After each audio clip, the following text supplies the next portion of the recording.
Olá companheiras, olá companheiros, saudações petistas. Sejam muito bem-vindas e muito bem-vindos a mais um episódio do podcast Em Tempos de Guerra, a Esperança é Vermelha. Hoje é sexta-feira, dia 5 de maio. Eu sou o Patrick e conduzo a conversa junto com vocês.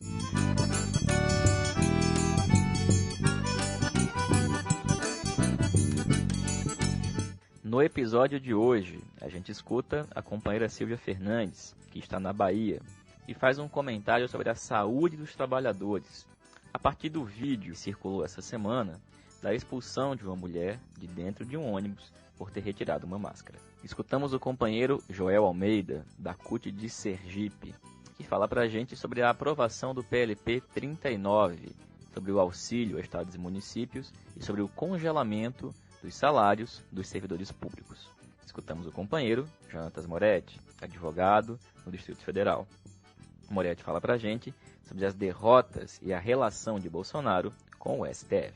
E escutamos ainda Roberta Calisto, militante do PT no Rio de Janeiro, que dá continuidade aos nossos comentários sobre as lutas antirracistas no Brasil e comenta hoje as revoltas negras aqui no país.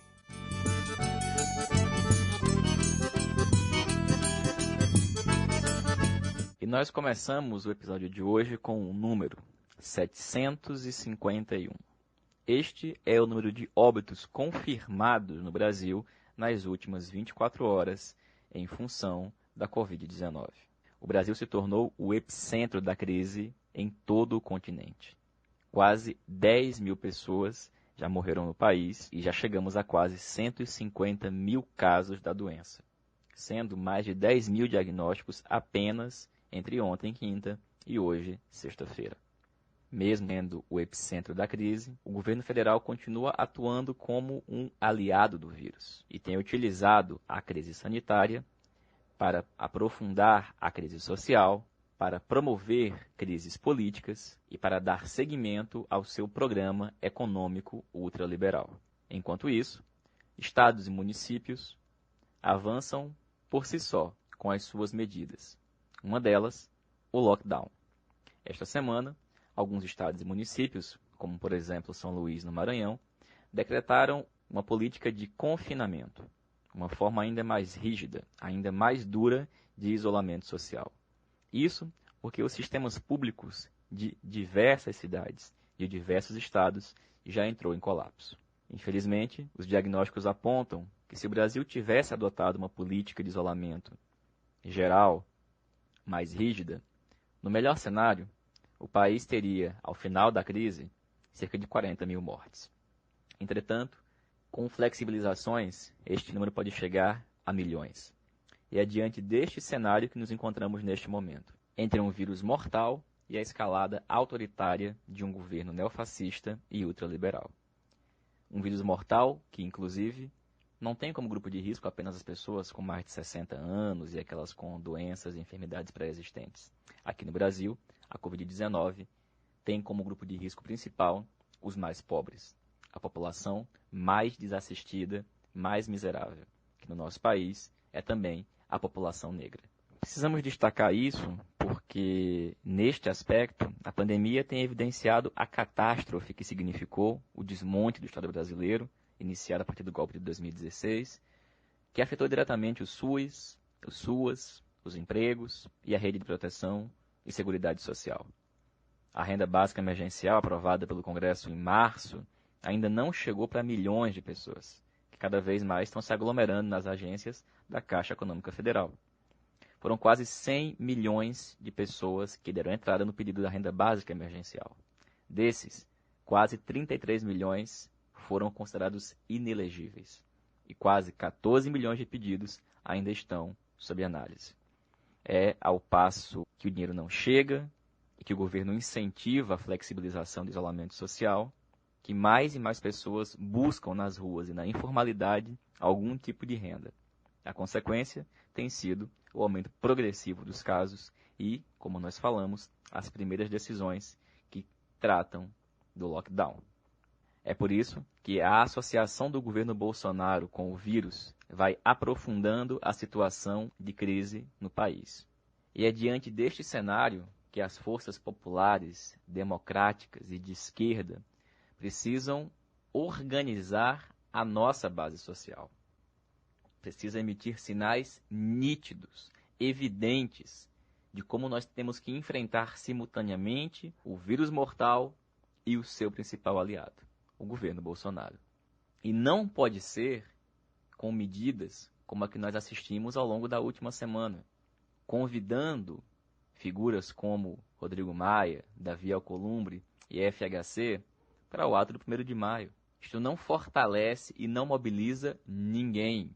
Muito pelo contrário, desmobiliza. Da mesma forma que foi errado, e como nós já falamos no nosso podcast, a posição da bancada do partido no Senado Federal, que votou, sem destacar, inclusive, o PLP 39, que trata do auxílio emergencial para os estados e municípios, condicionando esta ajuda ao congelamento do salário dos servidores públicos. Da mesma forma que foi errado o que a maioria da bancada do nosso partido fez na Câmara dos Deputados, que apesar de ter lutado, diferente do que fez a do Senado, para que tivéssemos um projeto melhor, fazendo destaques ao projeto, votou e, em grande medida, aceitou a chantagem. Uma posição que também não ajuda a organizar a base social da esquerda no país. Pelo contrário, causa confusão. E como a gente está vendo, não adiantou de muita coisa. Afinal de contas, aquelas poucas vitórias que aparentemente justificavam uma votação no texto vão cair por terra diante de um veto do presidente, que pode ou não vir a ser derrubado posteriormente pelo Congresso Nacional. Mas tudo isso é uma disputa e uma luta que se dá muito distante da maioria do povo. Mas são esses sinais que chegam na maioria do povo. E é por essa razão, companheiras e companheiros, nós começamos o programa de hoje parabenizando os 20 deputados e deputadas do PT que, na Câmara dos Deputados, não cederam à chantagem e deram um sinal muito importante para a base do partido, para a classe trabalhadora brasileira. Afinal de contas, estamos no momento em que vale muito mais comprar boas brigas do que fazer maus acordos. Companheiro Joel.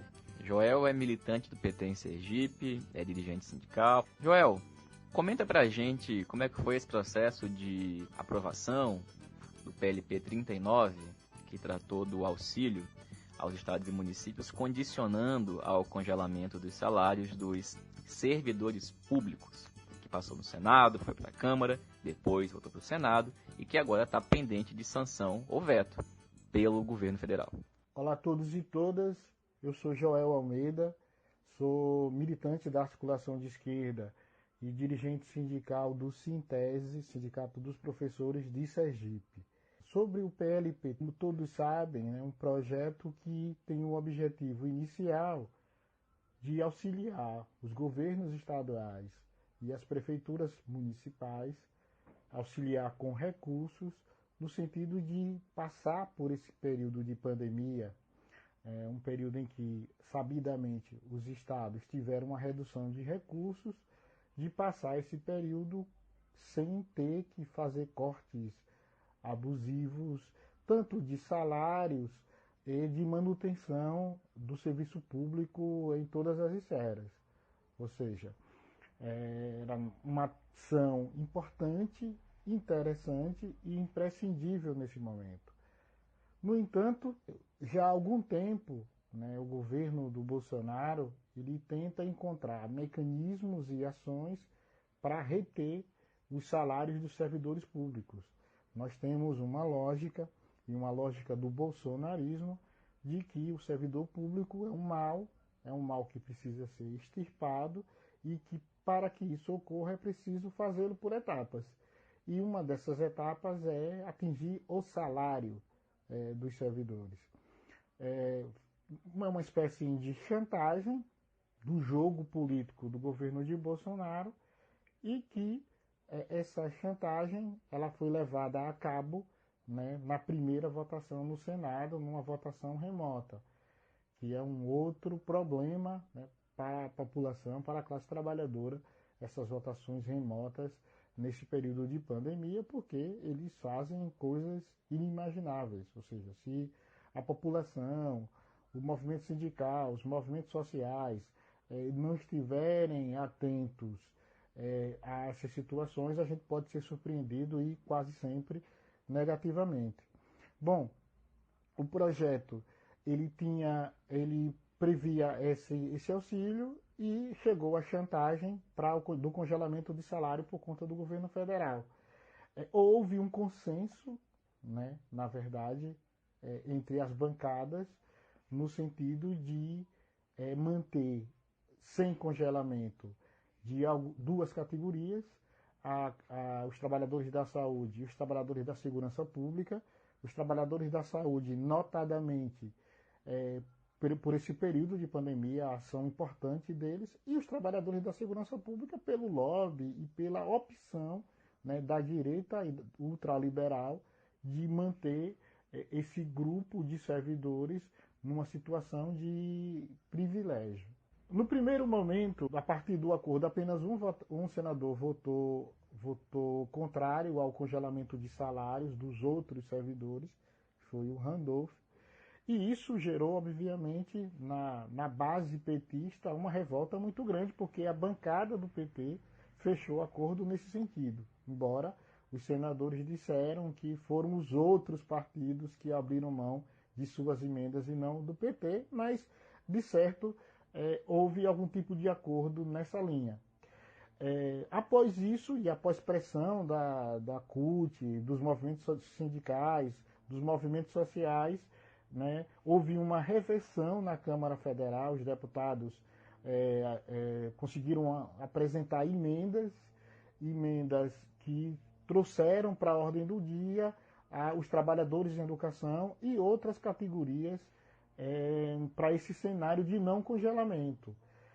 Tem um dado aí importante que não é apenas só o congelamento, mas também a paralisação da carreira dos servidores públicos. Portanto, mesmo com as emendas que foram aprovadas na Câmara Federal, né, nós vamos ter uma parte significativa ainda dos servidores públicos que serão aplicados o congelamento de salário e também a paralisação do serviço público. O projeto voltou para o Senado e no Senado a gente verificou que as alterações feitas na Câmara Federal foram mantidas no Senado e isso ajudou determinado segmento, e aí um segmento, sobretudo o segmento dos profissionais de educação. Mas é bom deixar claro que, mesmo em relação aos trabalhadores em educação, no caso os professores, que têm direito a ter uma revisão de piso anualmente, é bom deixar claro que isso é uma expectativa de direito, certo? Pior seria se a lei dissesse que não teria como ter o direito, certo? É uma expectativa de direito porque nós temos ainda um grupo em muitos estados, em muitos municípios, mesmo sem essa impossibilidade, ou seja, havendo a possibilidade de você ter aumento na remuneração ou revisão de piso, muitos estados e muitos municípios não pagam. Portanto, está na lei é importante, mas é preciso ainda ter muita luta para conseguir valer a lei, certo? São estágios da luta dos trabalhadores e da luta dos servidores públicos que a gente precisa estar sempre atento e sempre na expectativa para não ser surpreendido e para continuar, né, levando a nossa luta para todos os espaços. Valeu, Joel. Obrigado, companheiro. Pois é, Joel, é importante destacar que o governo tem até o dia 27 de maio para sancionar ou para vetar o PLP 39, e que ele tem se manifestado no sentido de vetar o parágrafo 6º do artigo 8º, que trata justamente das categorias que foram excetuadas das regras de congelamento do reajuste, da recomposição salarial e progressão de carreira por 18 meses. Companheira Silvia Fernandes, Silvia está em Salvador, na Bahia, e comenta para a gente uma questão muito importante, a saúde dos trabalhadores, o uso dos EPIs e como que isso tem sido visto pela população. Essa semana um vídeo viralizou em um ônibus lotado, uma mulher retirou a máscara e foi expulsa desse ônibus de forma violenta, sofreu diversas agressões. E a Silvia comenta pra gente esse episódio. Olá, ouvintes do podcast Em Tempos de Guerra Esperança Vermelha. Olá, Patrick. E esse caso nos deixa revoltados, mas ao mesmo tempo ele é muito comum nas cidades brasileiras, né? Esse processo de violência contra idosos, mulheres, crianças, trabalhadores ambulantes no transporte público. E nesse caso era uma mulher negra, dependente química, como bem falou sua mãe, em entrevista, e ela foi tirada à força, na base da porrada, por homens que ali entenderam que ela não poderia tirar aquela máscara, e aí foi toda uma repercussão nas mídias sociais, várias interpretações, e muitas interpretações culpabilizando a vítima, né? Como sempre é, né? A gente vê que a repercussão tem todo um movimento de culpabilizar a vítima no sentido de manter esse status quo, né? Para a gente não questionar as estruturas que a gente vive. Essa herança colonial, misógina, racista, de desumanização do outro e essa sociedade capitalista que sempre individualiza as questões. Então, para discutir isso, a gente também precisa pensar sobre a questão do EPI. Essa máscara que deveria ser disponibilizada de forma gratuita em toda a cidade, também existe uma mitificação sobre esse papel dessa máscara. Por exemplo, a gente vê várias aglomerações de pessoas, todo mundo usando máscaras. Então, nesse transporte público, que tinha, 60 pessoas, 70, porque estava visivelmente lotado, se você tivesse ali 4 pessoas sem máscara, 60 e 70 com máscaras, onde você acha que o vírus teria mais exposição, né, às pessoas? Então, a gente precisa refletir. Não existe um processo eficiente aí de adaptação dos ambientes de trabalho e dos ambientes públicos, né? E do transporte. E isso vem criando uma falsa sensação de segurança no uso do EPI. E também tem a questão da proteção coletiva. Então, tem várias estratégias, né? De você colocar vidros entre os usuários e os atendentes no comércio. E aí a gente tem toda uma discussão que individualiza a questão de saúde, também culpabiliza o indivíduo, e o Estado aí está irresponsável nesse processo da pandemia, bem como mostra Bolsonaro, que tem uma política de deixa rolar, e deixa rolar é uma estratégia e uma política de morte. Valeu, Silvia. Obrigado, companheira. Companheiro Jonatas Moretti. Moretti, a gente tem falado aqui no podcast, tem visto também em todos os lugares, que ao longo das últimas semanas o Bolsonaro sofreu uma série de derrotas no STF. E que ele tem feito um enfrentamento permanente ao tribunal. O que você destacaria, Moretti, dessa relação entre o governo Bolsonaro e o Supremo Tribunal Federal, que agora, depois do presidente ocupá-lo momentaneamente, está sendo ameaçado de ser ocupado por militantes bolsonaristas? Olá, camarada Patrick. Olá, demais ouvintes do podcast Em Tempos de Guerra, a Esperança é Vermelha. Então, a relação do Bolsonaro com o STF, assim como ocorre com a maioria das instituições democráticas, não tem sido das mais amistosas. São sempre cercadas de conflitos, onde cada lado vai esticando a corda até onde acha conveniente.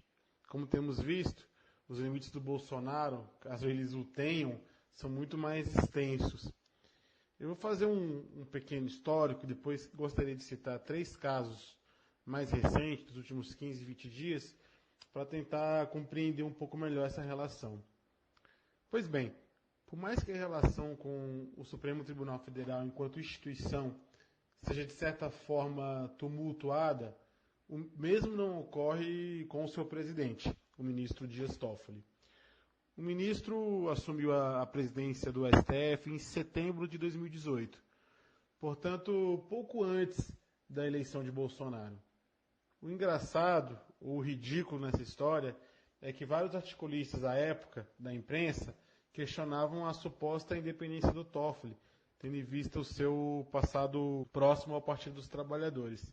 Vale ressaltar que nessa época o Lula estava preso e ainda não tinha sido alterado o julgamento da prisão em segunda instância. Nós não tínhamos essa dúvida, claro. Na verdade, o ministro Toffoli não deixou margem para a imprensa também as tê-la. desde o início, se cercou de alguns militares em seu governo. Inclusive, alguns que a gente esquece, mas o atual ministro da Defesa, que tem feito declarações de que o golpe foi uma revolução, antes de ser ministro da Defesa, ele era assessor do Toffoli. Com sua saída, o Toffoli nomeou outro general da reserva, que, segundo noticiou, foi indicado pelo general Vilas Boas. Além desta aproximação com os militares, Toffoli, como presidente e responsável por pautar os processos que serão julgados, em toda a gestão se absteve de colocar em pauta questões envolvendo as conhecidas como pautas de costume, que em tese são prioridades para o Bolsonaro, como forma de não entrar em atrito com o Bolsonaro. Priorizou assim as ditas pautas econômicas. Para além de Toffoli, outros ministros, com ênfase ao Celso de Mello e Marco Aurélio, costumam soltar notas sempre que o Bolsonaro faz mais um arrobo autoritário. Mas nada além disso. Feito este pequeno relato, é importante citar 3 casos recentes, como eu disse. O primeiro foi a celeridade do Supremo na condução dos inquéritos, tanto das fake news, que envolve principalmente os filhos do Bolsonaro, como também o inquérito da apuração das denúncias do Moro, que foi um pedido do próprio Procurador-Geral da República.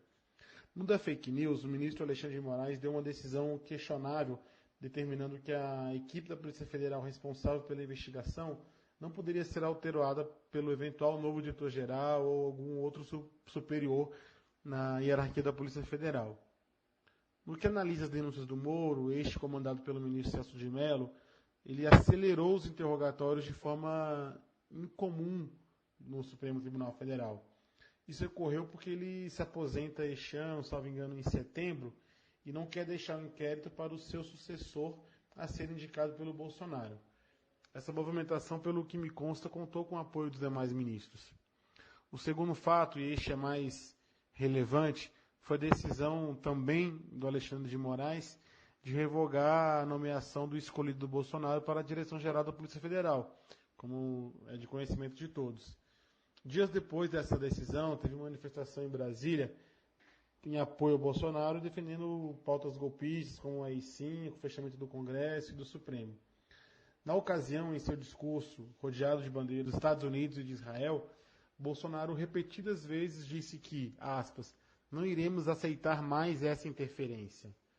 Aspas, deve ter separação de poderes. E os robôs bolsonaristas usaram a hashtag em respeito à Constituição. Essas declarações foram em alusões diretas à decisão do ministro Alexandre de Moraes, em revogar a nomeação de Ramagem para a Direção-Geral da Polícia Federal. Não se confirmou, mas as expectativas de alguns, inclusive minha, era de que o Bolsonaro iria peitar o STF e nomear novamente o Ramagem. Não fez, mas nomeou em outro lugar um delegado na surdina e deu posse para ele em ato privado, sem participação de imprensa e de demais pessoas públicas, com claro receio de uma nova decisão do Supremo barrar essa segunda nomeação. Um terceiro fato interessante ocorreu ontem.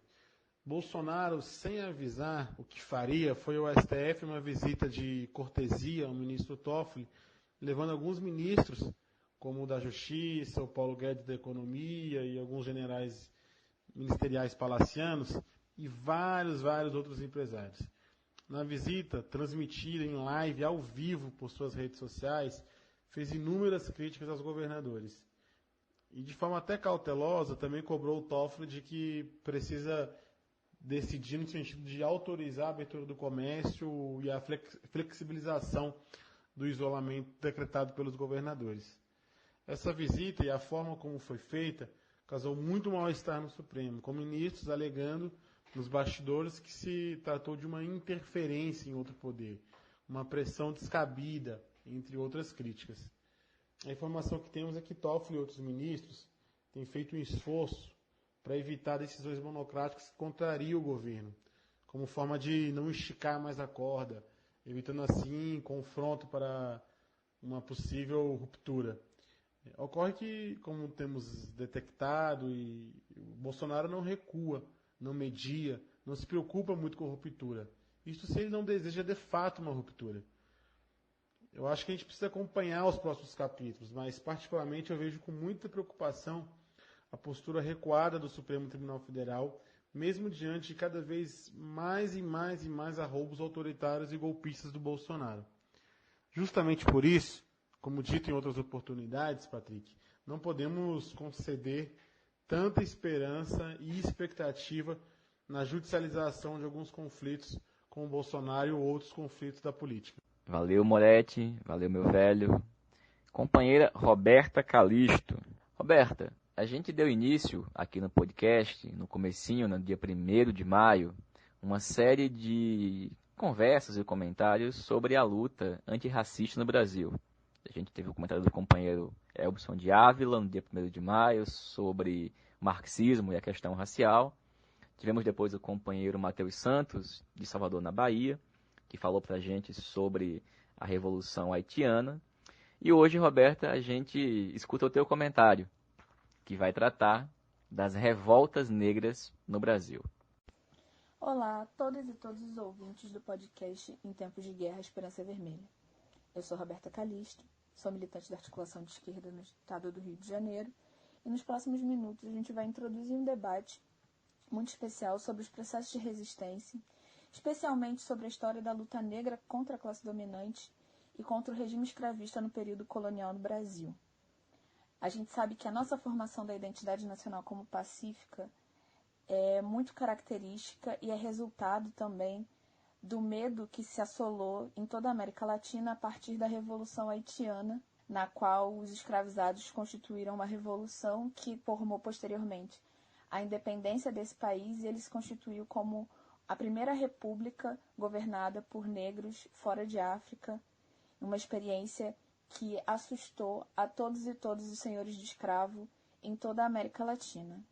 Nosso tempo é pouco, os processos de resistência são muito complexos e a gente não vai poder abordar eles com a profundidade que eles merecem. No entanto, a gente vai tentar fazer mais ou menos um panorama histórico, começando pela quilombagem, entendendo como foi esse movimento, de que ele se constituiu, as tentativas de massacre e de derrubada desse tipo de sistema, e também alguns dos importantes movimentos de resistência dos negros e negras durante o século XIX e no pós-abolição. Primeiro, vamos entender o conceito de quilombagem. Para isso, eu vou trazer o Clóvis Moura, um historiador, que vai dizer que a quilombagem é um movimento de rebeldia permanentemente organizado e dirigido pelos próprios escravos, que se verificou durante o escravismo brasileiro em todo o território nacional.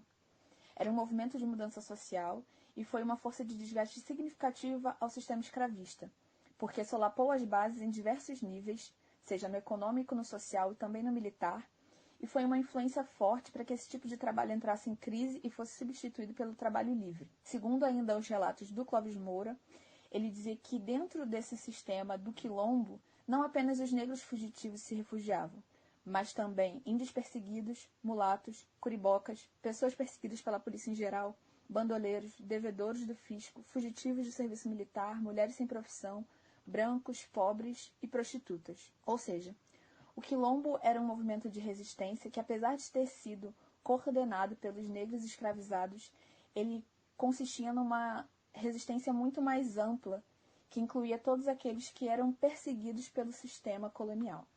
Vale lembrar que antes mesmo do paradigma haitiano instaurar um medo da onda negra se espalhar por toda a América Latina, já existia uma preocupação das elites brasileiras em relação à formação dos quilombos no Brasil. Nesse sentido, eu vou trazer a fala de um outro historiador, do Heinrich Hadelmann, que ele é do século XIX, e ele vai dizer um pouco sobre a formação dos quilombos e sobre o impacto que isso gerava nos territórios onde os quilombos eram instalados. Primeiro, ele diz que desde sempre existiram os quilombos no Brasil e vai registrar o primeiro em 1575 na Bahia. Como todos os movimentos de resistência escrava no Brasil, ele vai dizer que Luz de Brito de Almeida, que era o governador-geral dali naquele momento, destruiu essa iniciativa desse quilombo e que os quilombos eram considerados muito desagradáveis e temidos pelas vizinhanças para o fazendeiro, porque eles estimulavam os roubos e as danificações de plantações e também porque estimulavam os escravos das fazendas a fugirem em direção a esses quilombos, cansados de trabalhar nos seus regimes exaustivos de trabalho nas fazendas escravocratas. O próprio Hadelmann vai dizer ainda que esse tipo de coisa, esse tipo de formação quilombola não pode ser tolerada sem perigar seriamente a existência da colonização branca brasileira. e que o dever da elite para a própria conservação é exterminá-la. E aí, nesse sentido, em relação ao poder e à formação do quilombo no Brasil e a forma de organização e a ameaça que eles representavam, a Beatriz Nascimento, que também é historiadora e uma especialista em quilombo e quilombismo, vai dizer que é possível perceber que a formação quilombola permitia a formação de sistemas sociais alternativos, que apresentavam brechas significativas no sistema escravista. Já o Rafael de Bivar Marquesi vai aprofundar ainda mais e vai levantar mais essa hipótese, dizendo que os quilombos representam um fenômeno político e social que se materializa em organismos de duplo poder que rivalizam com as instituições sociais dominantes. O que significa dizer que a prática quilombola no Brasil representou a mais séria ameaça ao sistema colonial que a gente teve e fez criar perspectivas de sociedades alternativas que se formassem por uma lógica que não a colonial implantada pelos portugueses no Brasil. De todas as experiências quilombolas que a gente tem registrado, sem dúvida, o Quilombo dos Palmares é a maior delas. Inclusive, o Quilombo dos Palmares é a maior experiência de resistência escrava coletiva nas Américas. Os estudos dão conta que mais ou menos entre 6.000 e 30.000 pessoas viviam na comunidade de Palmares. Essa comunidade, que existiu mesmo antes da Revolução do Haiti, foi muito importante para o Brasil, não só para os nossos processos de resistência, mas porque, a partir da experiência adquirida na luta contra Palmares, houve uma mudança significativa na postura da elite em relação aos quilombos, para que novas experiências como essa não se repetissem.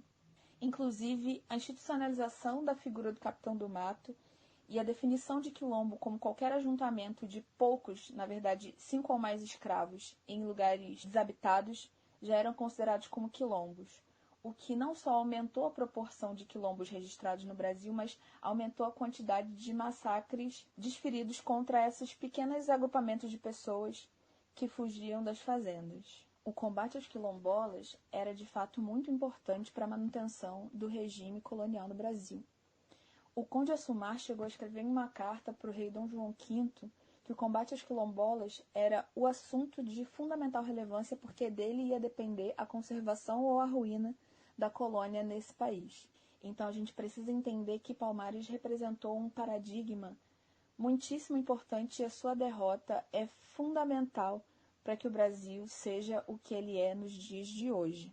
Para conseguir essa manutenção do sistema colonial, é preciso perceber que a América Portuguesa tinha diversas peculiaridades em relação ao sistema de plantation, como ele acontecia tanto na América Central quanto nos Estados Unidos. Em primeiro lugar, é preciso ressaltar que as relações raciais no Brasil eram muito menos duais do que aquelas que aconteciam nos outros territórios americanos.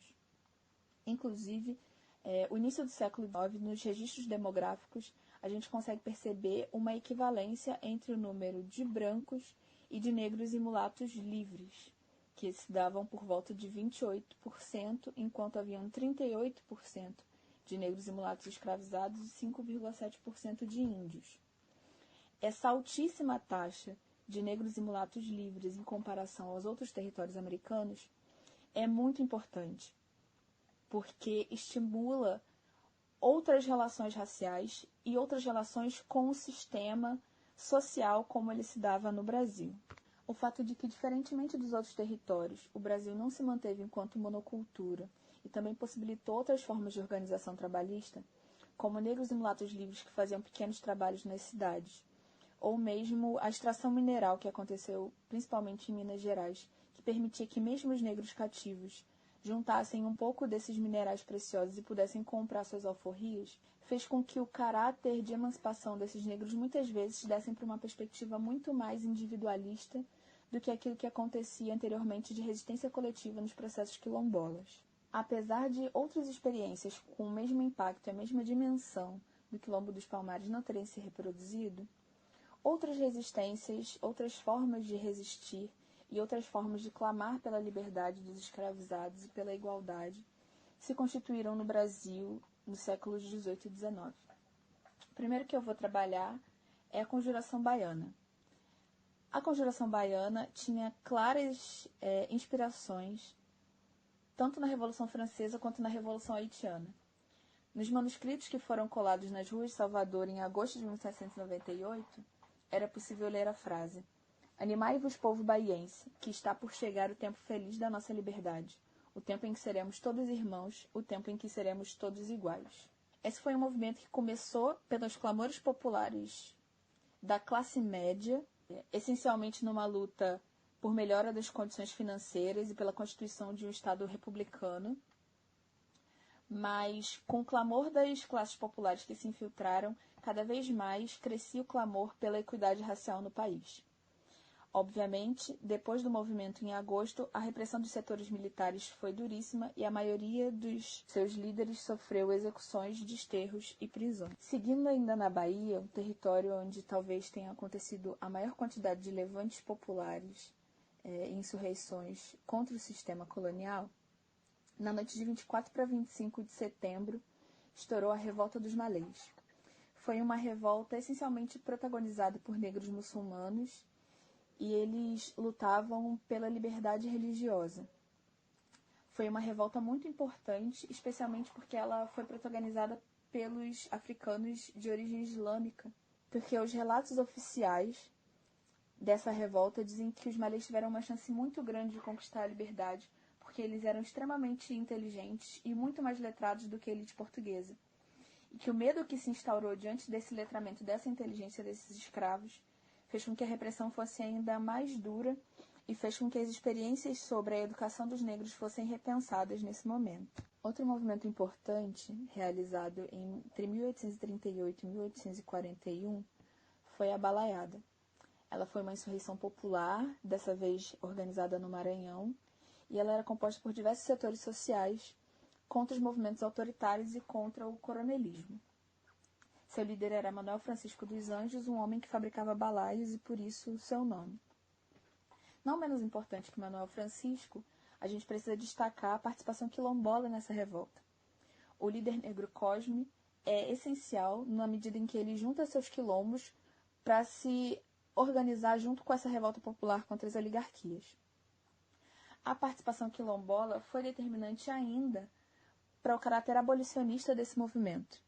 É a partir dessa organização e da inserção dos quilombolas que é possível a formação de algumas facções do movimento que ocuparam fazendas e libertaram populações inteiras de escravizados. Esse foi um movimento importante, inclusive, pela sua longa duração, para incentivar o fim da escravidão no Brasil. Dentre as muitas figuras determinantes para a formação do movimento abolicionista no grande centro das colônias, eu gostaria de destacar a figura do Luiz Gama. O Luiz Gama é filho de Luísa Maim, uma das protagonistas da Revolta dos Malês, e ele atuou em centenas de ações judiciais em defesa de cativos, libertos e desvalidos. O Luiz Gama se oferecia voluntariamente nos jornais e advogava na defesa dos escravizados acusados de cometer crimes contra os proprietários. Certa vez, durante um júri, ele proclamou a célebre frase que se mantém até hoje registrada: "O escravo que mata o senhor, seja em qual circunstância for, mata sempre em legítima defesa." O papel de Luiz Gama não se restringiu à sua própria emancipação e à defesa judicial. Ele também foi responsável pela disseminação de diversas sociedades abolicionistas que ajudaram a fomentar o debate sobre o abolicionismo no Brasil. Por último, mas não menos importante, nem esgotando o assunto desse podcast, eu falo sobre a Revolta da Chibata, que foi comandada por um daqueles que é considerado um dos nossos maiores heróis brasileiros, que é o marinheiro João Cândido, o nosso almirante negro. Esse levante foi organizado pelos marujos negros contra as péssimas condições de trabalho que eram destinadas apenas a eles dentro da Marinha Brasileira. Os maltratos incluíam, inclusive, práticas escravagistas, apesar de, no ano de 1910, a abolição já ter sido assinada. Essa revolta é importante e nos dá a dimensão de que a escravidão não foi encerrada em 1888, apesar do papel assinado pela princesa Isabel. Nesse sentido, a gente tem muito ainda que debater, não só sobre os processos de resistência, mas sobre o massacre que sofremos todos os dias enquanto população negra. Apesar de ter mudado historicamente a relação da Marinha com os trabalhadores, João Cândido nunca recebeu anistia pela revolta que organizou e pelos benefícios que trouxe a toda a população negra da Marinha. Obrigada, Patrick. Obrigada a todos os ouvintes. Por fim, eu gostaria de dizer que, para a gente compreender como a gente consegue organizar a resistência nos tempos de hoje, é preciso que a gente entenda a nossa formação brasileira, e isso passa necessariamente por entender o papel dos nossos heróis e heroínas negros que organizaram a resistência durante tanto tempo. Espero que a gente siga na luta e que, a exemplo de Luiz Amaim, de João Cândido, de Luiz Gama e de tantos outros, a gente jamais se submeta àquilo que querem nos impor a elite escravocrata brasileira. Valeu, Roberta. Obrigado, companheira. E, pessoal, essa foi mais uma edição do podcast Em Tempos de Guerra, a Esperança é Vermelha. Como vocês sabem, a gente está disponível nas mais diversas plataformas: Google Podcast, Spotify, Rádio Public, Anchor e também por meio de áudio de WhatsApp. Compartilhe o nosso programa, divulgue entre os conhecidos, sugira aos militantes que você conhece da articulação de esquerda temas e propostas, e você também está convidado a participar. Seguimos firmes, cuidem do isolamento social, saudações petistas e até a próxima.